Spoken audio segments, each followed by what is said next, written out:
Hello there and welcome to A2 Maths from Specimen Paper 2, and here we're looking at question 5. I think this turns into a discriminant type question. So line L has equation 3x minus 2y equals k, where k is a real constant.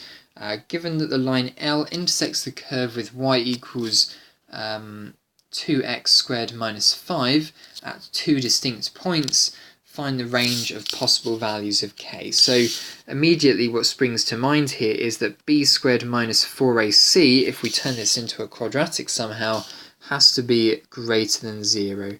And this will mean, vice versa, that we have two intersection points.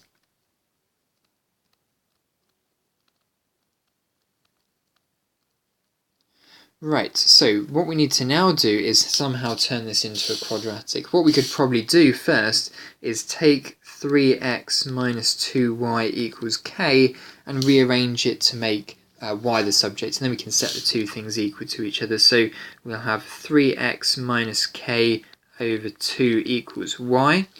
So we've rearranged it a little bit there, and what we'll now do is we'll now substitute so equate the values of y in both the two equations. So it's going to be 3x minus k over 2 equals 2x squared minus 5.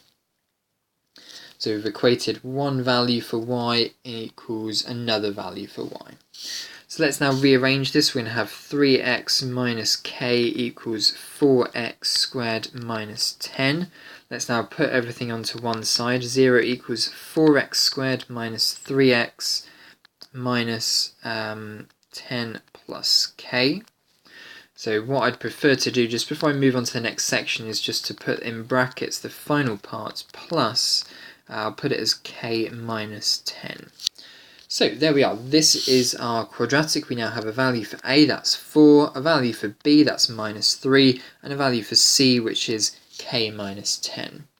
So what I'm now going to do is I'm now going to use b squared minus 4ac for the fact that this quadratic has two solutions, or 2 points at which the two graphs intersect.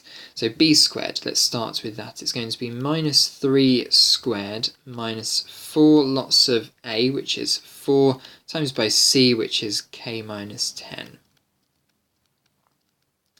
is greater than 0. So what we now need to do is we need to expand the brackets. 9 minus 16 times that bracket, so it's going to be 16k minus plus for the double bracket 160 is greater than 0. Let's put the 16k on the other side and then do 9 plus 160, that's going to be 169. So therefore k needs to be a number that's less than 169 over 16. So there we are, that's the answer to this question here. Then let's visualize it by a nice little diagram. If we had 2y squared minus 5, it's going to look perfectly like this. And if we had this type of graph here, well, that's the same as this one here. Gradient of 3 over 2 and then minus a value for k. So it's going to look something like that. Higher values of k will move it up the graph. Lower values for k will move it down the graph. No, other way around actually. Lower values for k will move it up the graph.